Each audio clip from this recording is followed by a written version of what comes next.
Good morning, everyone. My name is Bill Rimmer, and I'm Chairman of Governors. The Board of Governors and I would like to offer you the warmest of welcomes to this extraordinary speech day. And it would be extraordinary, wouldn't it, after one of the most remarkable years in the modern history of Framlingham College. As the Board of Governors will tell you, and indeed the senior leadership teams of both schools, when it comes to the pandemic, I can be exquisitely boring, and I'm not going to take that risk now. I won't be talking about the pandemic and its implication on the educational package which we've been able to offer over the year, particularly in the third term, but I would like to dwell on an expression of gratitude towards three communities within the Framlingham College community. The first of these are the parents themselves, and I would like now formally to offer sincerest thanks for the loyalty, commitment, and support that you have offered the college through these difficult times, particularly when classroom teaching itself had to come to an end on the 20th of March, and we embarked on a lesser offering, no doubt about it, but nonetheless an offering which, with the passage of time, has proved to be extremely successful. Thank you very much. The second group within our community I would like to thank is our teaching staff and those support staff who are also instrumental in negotiating that third term. Without a hint of a break at Easter, without a hint of a break at half term, the staff involved in delivering these remote learning packages didn't miss a beat in delivering the best they could in very difficult circumstances. That effort has been rewarded by plaudits that the college has received not only within East Anglia but beyond the frontiers of East Anglia, congratulating us on the quality of offering that we made. So to those teaching staff and the support staff involved, I offer sincerest gratitude on behalf of the governors and myself. The third group I would like to make mention of is the very large number of support staff mostly, but also a few teaching staff who we placed in furlough for the duration, and many of whom are still in furlough until the end of that scheme. The highest number in furlough was 176, almost all support staff, but there was some teaching staff involved as well, full-time and part-time. The circumstances of furlough must have been extremely unsettling for those involved and for their families. And to them, those in furlough, I offer sincerest thanks for your patience and commitment and continuing loyalty to the college. There is one person I would like to single out for particular praise and for particular thanks, and that is our worthy principal, Mrs. Louise North. It's hard to believe that she is just approaching the end of her first year of her first headship. I cannot think of a more extreme baptism by fire. I've been lucky enough to be involved in assessing, training, and indeed being led by some of the most remarkable natural leaders that one could imagine. There is no doubt in my mind that Louise North possesses in full measure extraordinary powers of natural leadership, a commitment, an energy, a zest, an empathy for the needs of others. She possesses in full measure the qualities of an exceptional leader, and she's proving to be a remarkable principal in her new appointment. And that brings me, I think, to the future. I happen to think that we're on the threshold of a very, very constructive and invigorating era in the modern history of Framlingham College. I know that Louise is very anxious to maintain the holistic balance which we've achieved over the years, co-curricular, pastoral and academic. But I also know that she wants to bring a sharper focus, a sharper edge to her academic ambition. And I know that that will feed through to the teaching staff and thereby to the pupils themselves. The balance will be maintained. There will always be emphasis on pastoral and co-curricular, and we're not going to become a hothouse, I'm sure, but we just want to bring a little sharper academic ambition to the way we go about our business. That ambition is expressed in her Vision 2025, which, as I make this recording, was issued this afternoon, about 4 days before speech day itself. She has put an enormous amount of effort into that, working alongside myself and my fellow governors and her senior leadership team at both schools, that is to say, down at the prep school and here at the senior school. It's a worthwhile document. Not all vision documents, not all strategy documents are particularly worthwhile. This one is, and I commend it to you. As I make this recording, I am aware that in the last 10 days or so, the final 2 weeks of term, we have been approached by the parents of many pupils from many of our competing schools, independent sector competing schools, and some very fine state schools, looking for a place for their children at Framlingham College. The reputation of the college is on the move, and we are already reaping the results of the work that has gone into reshaping and giving new vigour to the way we go about our business. I would turn now to the pupils themselves, and particularly those who are leaving. I'll talk about Year 13, or Upper 6th, as it's about to be known, in a moment, but I'd like to dwell on those in Year 11 and elsewhere where parents have decided to move on their children to other schools and so on. I wish those who are leaving under those circumstances every possible success in the future, and I hope you can look back with fond memories of your time at Framlingham College. Turning to Year 13, it's certainly been an extraordinary final year for you, an extraordinary final term, and a speech day perhaps that didn't contain all the joy and laughter of historical speech days at the college. But nonetheless, as you leave us, I am absolutely confident that your time at Framlingham College will allow you to achieve great success and happiness in the future. I believe that your time at Framlingham College has equipped you to achieve that success and to enjoy properly that happiness. Good luck.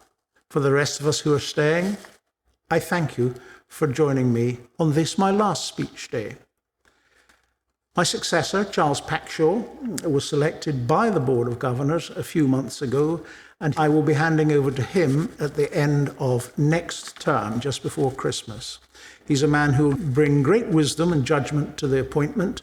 I have served as a governor for 14 years, much of it as vice chairman, and latterly, of course, as chairman.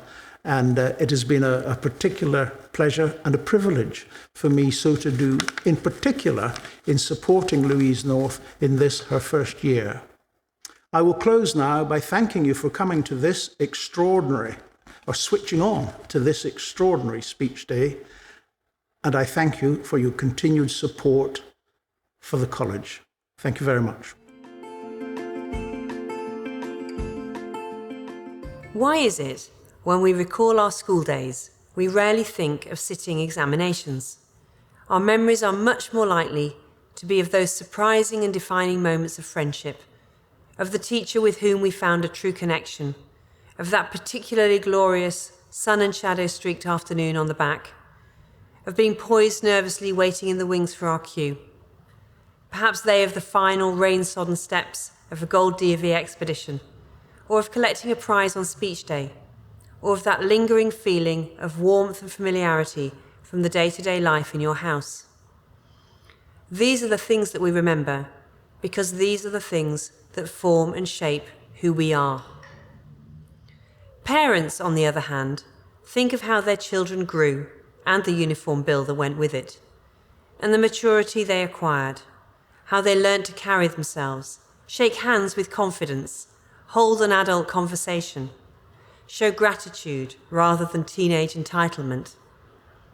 We teachers remember the immature boy who finally became a responsible young man, the shy Year 9 girl who left school a confident and composed young woman, the awkward teenager who discovered his love for music and never looked back, the carefree daughter who eventually found her focus in science and chose medicine as her career. We might not dwell on them fondly, but examinations are an important part of the learning process. Our Year 11s and 13s deserved the opportunity to prove themselves in their examinations, to demonstrate what they knew and their skill in articulating it. I share the frustration they must feel after months of revision. I take heart, though, that they will receive the qualifications they worked for, and from the character and resilience they, and indeed all of our pupils, have shown in the face of the pandemic. That character has been forged, at least in part, at Framlingham, in the hundreds of ways in which we prompt, nurture and encourage our pupils to grow, mature and make memories. I am so proud of all of them. How can you learn if you don't make mistakes? How can you have good judgment if you've never made a bad decision? How can you problem solve if you have never been puzzled? How can you be determined if you have never been knocked back? How can you enjoy success when you have never dealt with failure?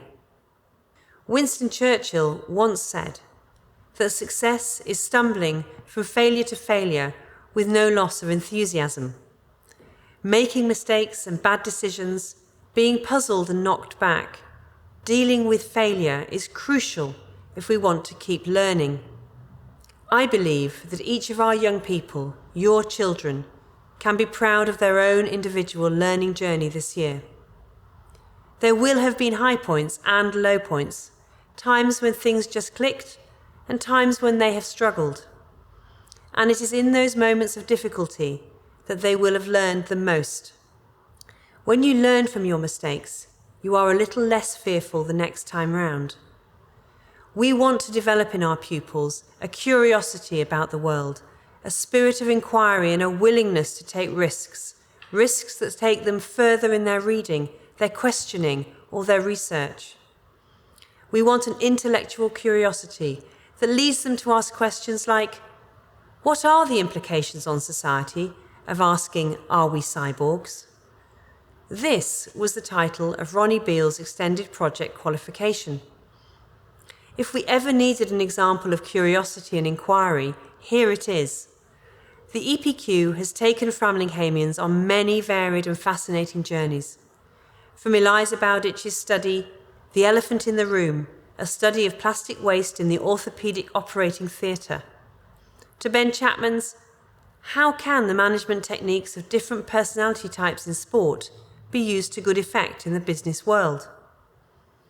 The EPQ allows you to probe and delve into one particular topic in great detail. Why wouldn't you want to do that? Poetry by Heart was a terrific competition that challenged many pupils to explore poetry and develop their public speaking skills. An outstanding performance by Year 10 pupil Ruby Body saw her not only win the school competition, but go on to become the Suffolk Poetry by Heart winner. Debate and discussion is at the heart of intellectual enrichment. Our mock election hustings were at times raucous, always opinionated, and highlighted how articulate our pupils can be. Having an active interest and awareness in the global political landscape is vital, and this year 13 pupils represented the college at Model United Nations events in Geneva and The Hague. I am delighted that we have at least 12 pupils who have chosen to study our newly introduced Government and Politics A-Level in September. Our Business BTEC pupils entered the Student Investec Challenge, in which over 6,000 teams compete to manage a portfolio of shares for a 3-month period. 500 teams moved to the semi-finals, 3 from Framlingham, and 1 of our teams reached the final, only 1 of 8 teams nationally to do so. A terrific achievement. Success and achievement takes many different forms. Rakia Issa and Millie Crew received offers from Oxford University for PPE and biomedical sciences respectively.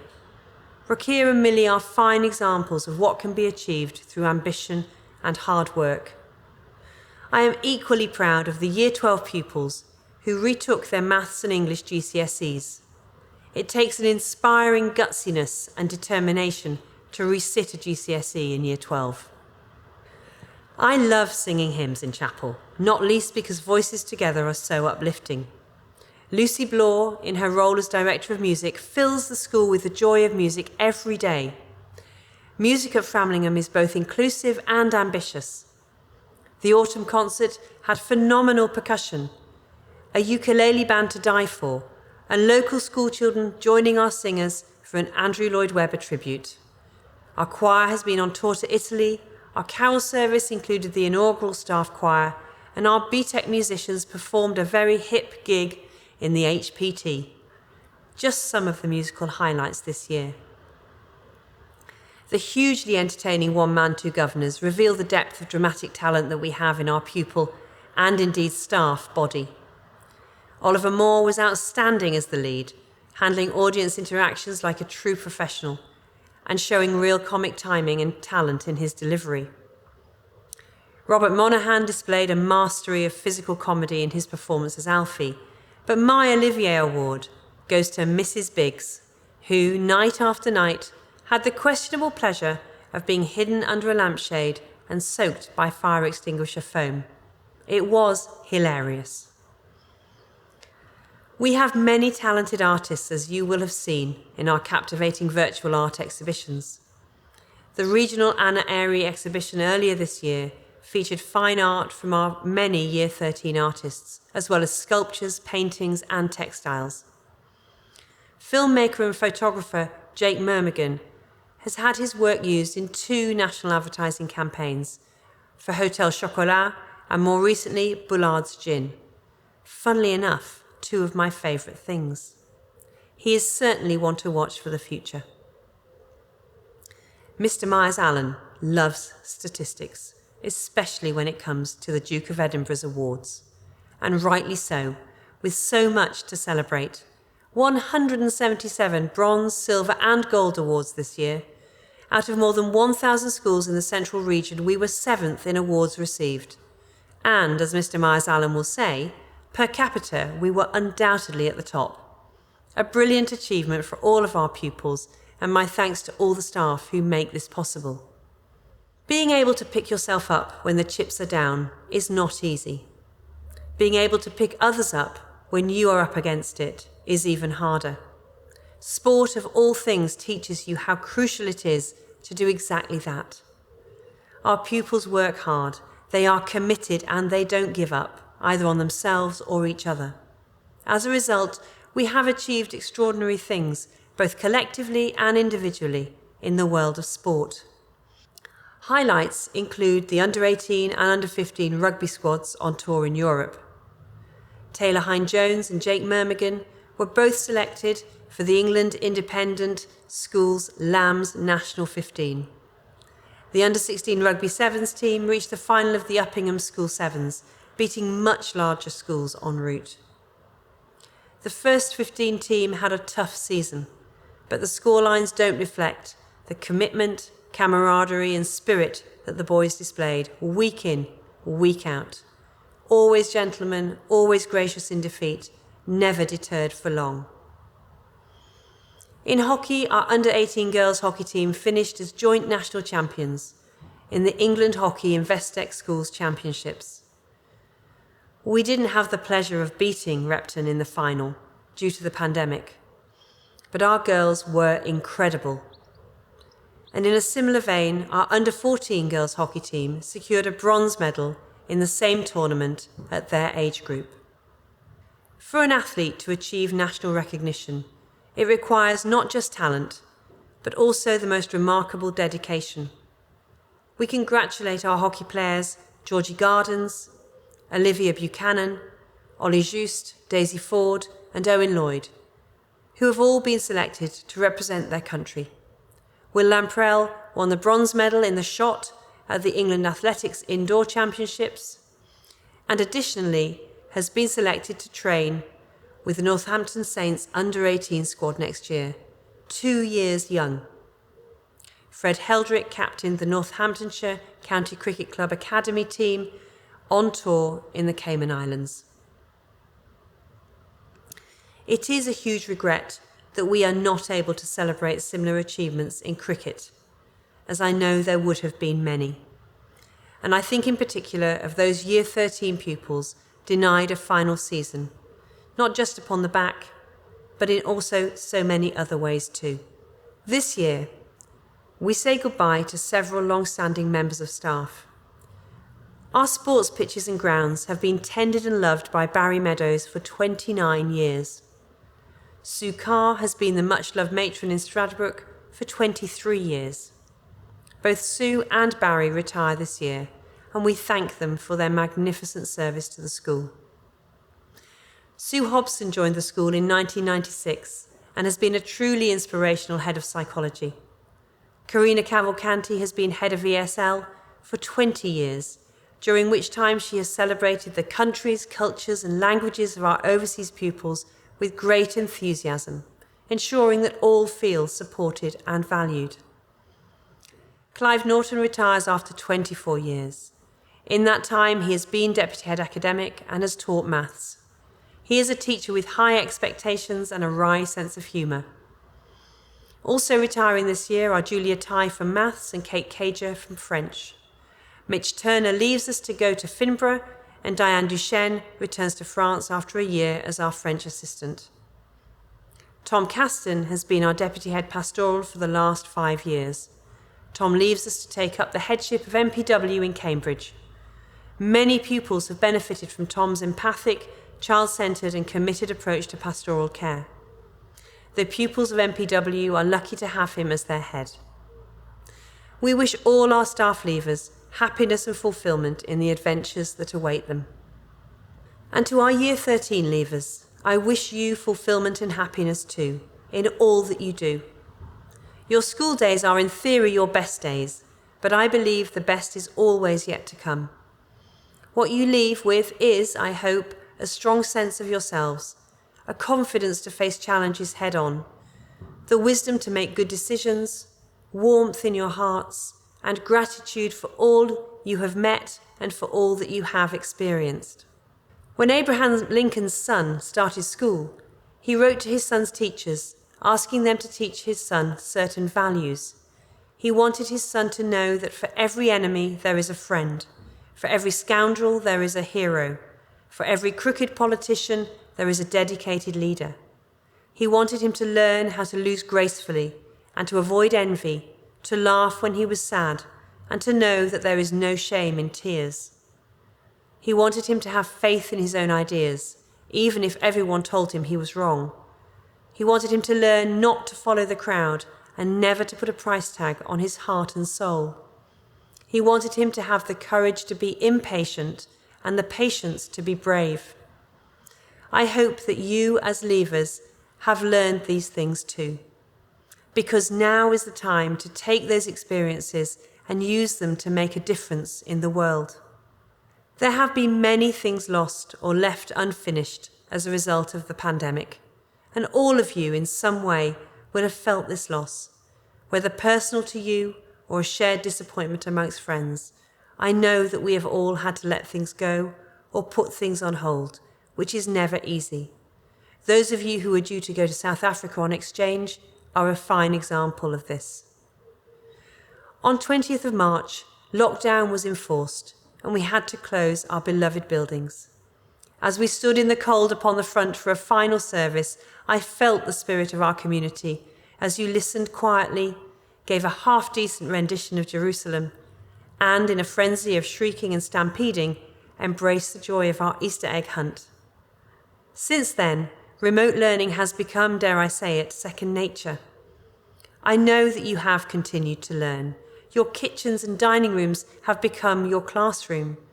You've connected with teachers in a different way, a positive way, as barriers have been broken down and new levels of trust and understanding reached. You have continued to question, albeit by pressing the raise your hand icon. You've discussed, albeit in the chat bar, and you've achieved. And my word, you've been so creative. You've found a joy in making things, in being outside, in cooking, in photography, gardening, building, singing, and in dozens of other ways. It is at this point, if we were together, that I would ask you all to give each other a round of applause, you, your teachers, and your parents. Without the enthusiasm, patience, open-mindedness, and adaptability of all of us, I am not sure how well things would have gone. In fact, nothing seems impossible now that we are living in a virtual world. And yet, something is not quite right. Human beings need physical contact. We need to look one another in the eye, sense how others feel, respond to their body language, pick up on the subtleties of our communication. It just isn't possible through a screen. We need to be physically present with each other, and without that, we are not quite whole. Every corner of this school is crying out for your footsteps, your laughter, your hustle and bustle. For life, in other words. Gradually, we are getting there. The buildings are finding their purpose once again. Roll on, September, and a new academic year with a clear purpose, a clear direction, and a clear vision. Thank you.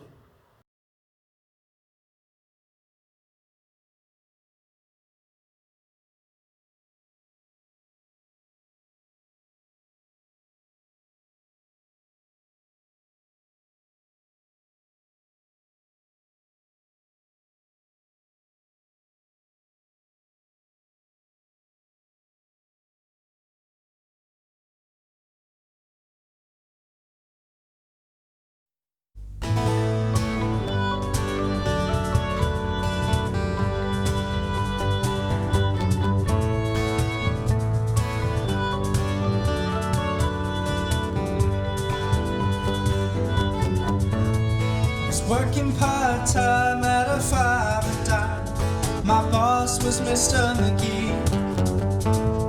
He told me several times that he didn't like my kind. I was a bit too leisurely.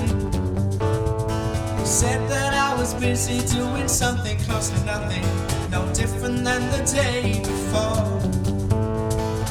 That's when I saw her, she walked in through the outdoor. She wore a raspberry beret, the kind you find at a second-hand store. Raspberry beret. If it was warm, she wouldn't wear much more. Raspberry beret. I think I love her. Feel like she was, she had the nerve to ask me if I planned to do her any harm. So look here, I put her on the back of my bike and we went riding down by old man Johnson's farm. I said, now overcast days never turn me on. There's something about the clouds and her mixed. She wasn't too bright, but I could tell you she knew how to get her kicks. She wore a raspberry beret, the kind you find at a second-hand store. Raspberry beret. And if it was warm, she wouldn't wear much more. Raspberry beret. I think I love her. The rain sounds so cool when it hits the barn roof. The horses wonder who you are. Thunder drowns out what the lightning sees. You feel like a movie star. They say first time ain't the greatest. If I had the chance to do it all again, I wouldn't change my stroke, 'cause baby I'm the most. The girl as fine as she was then. Raspberry beret, the kind you find at a second-hand store. Raspberry beret. If it was warm, she wouldn't wear much more. Raspberry beret. I think I love her. Raspberry beret, the kind you find at a second-hand store. Raspberry beret. If it was warm, she wouldn't wear much more. Raspberry beret. I think I love her.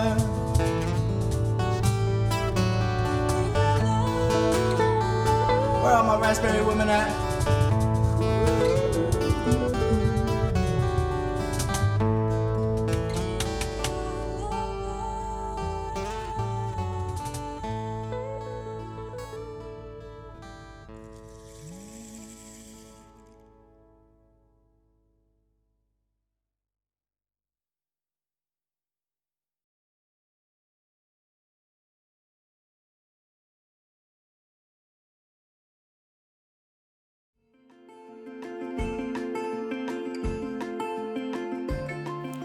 Chairman, Mrs. North, parents, staff and pupils. I'm so glad to be back in Fram to film my end of year speech. It's a little different to the regular setup, but different can be good. At least you can watch this from the comfort of your own home. There's no obligation to politely laugh at anything I say, and you don't have to concentrate on not tripping on your way to collect your prize. I'll try and keep this brief, but I would like to start with some thank yous. To Miss Vessels, thank you for being an unwavering mentor to me. Your support has really meant a lot throughout this year. Thank you to Mrs. North. I hope you've enjoyed your first year at Fram. I also hope that this has been your most unpredictable year as principal, and I wish you all the best in the years to come. To all my teachers, I want to thank your dedication and support. The work you do cannot be appreciated enough. To Mrs. Alvis and everyone in Vic, I have so much love for my little home, and I will miss it and you immensely. Thank you for being such a sweet family to me. To my prefect team, thank you for putting up with me even though I can be, quote, small and annoying. I've enjoyed working with you so much, although I'm aware for most of you it was the cookies and not me that kept you coming to the meetings. And finally, to my year group, I really hope I can celebrate with you all soon. Thank you for the laughter, the memories, the hugs, and thank you for never bringing up the fact that I'm head of school in a social situation in order to embarrass me. I know none of you would do that. I also want to quickly wish Year 12 the best of luck next year, and to congratulate Lucas, Henry, Tallulah, and the whole of the new prefect team. I have no doubt you'll be amazing. Lockdown has made me prone to counting days. Days since I left school, days since I last saw my friends, my teachers, my sanity. Looking back, I can tell you it's been 1,765 days since my very first day at Fram. Cast your minds back, I arrived at Year 9 with an aggressive side parting, probably doing that as I stepped out of the car, and on that very day, I started a diary, which I kept up for the majority of my 5 years at Fram. I thought it would be fun and equally probably very embarrassing for me to share with you my entries for the first day of each school year. So we start on September the 3rd, 2015. First day of school. Mr. Waters stole our souls in our first RS lesson today. He put them in a jar and awarded them to You-Man, who was apparently the lucky winner. Congrats. It's now September the 7th, 2016, my first day of Year 10, and my priorities are clearly fully aligned. I actually tried with my makeup today as it's the first day and I wanted to look good. I also finally, and this was in capitals, finally bought some M&Ms. September the 5th, 2017, first day of Year 11. Had a talk about tortoises today. I'm still struggling to find the context there. Then we met our new tutor, Mrs. Collins, who promptly massacred all of our jewellery. September the 5th, 2018, first day of sixth form. Met lots of new people today, including my new roommate Scarlett Angove, who we have now discovered, after a slightly awkward comment referring to her mum in the front office, is no relation at all to Mrs. Angove. And finally, September the 4th, 2019. You can tell I was getting a little bit weary with writing my diary at this point, and a lot of other stuff on my plate, so I simply wrote, first day of Year 13, and then a word that I won't repeat here. On the subject of memories, I recently asked my year group to tell me what their favourite memories at Fram were. What I noticed among the answers was that for many of us, our fondest memories are the smaller ones. Trips to town with friends, bleary-eyed breakfasts, noodles in the kitchen, some of these seemingly mundane things are actually the ones that we will miss the most. So my message to the other year groups is simply try to always be present. You never know when you might be living your favourite Fram memory. So I think it's clear I'm never going to forget this place when I'm gone. Something that I have wondered though, rather selfishly I will admit, is will any of you remember me when I'm gone? At the start of the year, they tell you as prefects to leave your legacy. Now, I'd hate to assume anything, but I want to finish this speech with what I think I'll truly be remembered for by the students of Framlingham College. I have no doubt that I will go down as Millie Crew, the head of school who took away our water bottles. Thank you for listening, and I hope you all have a brilliant summer. Desiderata by Max Ehrmann. Go placidly amid the noise and haste, and remember what peace there may be in silence, as far as possible, without surrender, be on good terms with all persons. Speak your truth quietly and clearly, and listen to others, even the dull and ignorant. They too have their story. Avoid loud and aggressive persons. They are vexations to the spirit. If you compare yourself with others, you may become vain and bitter. For always there will be greater and lesser persons than yourself. Enjoy your achievements as well as your plans. Keep interested in your own career, however humble.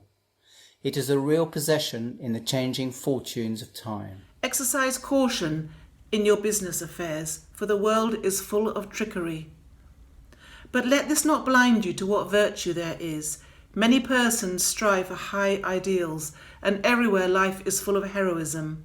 Be yourself, especially do not feign affection, neither be cynical about love, for in the face of aridity and disenchantment it is as perennial as the grass. Take kindly the counsel of the years, gracefully surrendering the things of youth. Nurture strength of spirit to shield you in sudden misfortune, but do not distress yourself with dark imaginings. Many fears are born of fatigue and loneliness. Beyond a wholesome discipline, be gentle with yourself. You are a child of the universe, no less than the trees and the stars. You have a right to be here, and whether or not it is clear to you, no doubt the universe is unfolding as it should. Therefore, to be at peace with God, whatever you conceive him to be, and whatever your labours and aspirations in the noisy confusion of life. Keep peace in your soul. With all its sham, drudgery and broken dreams, it is still a beautiful world. Be cheerful. Strive to be happy.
There is no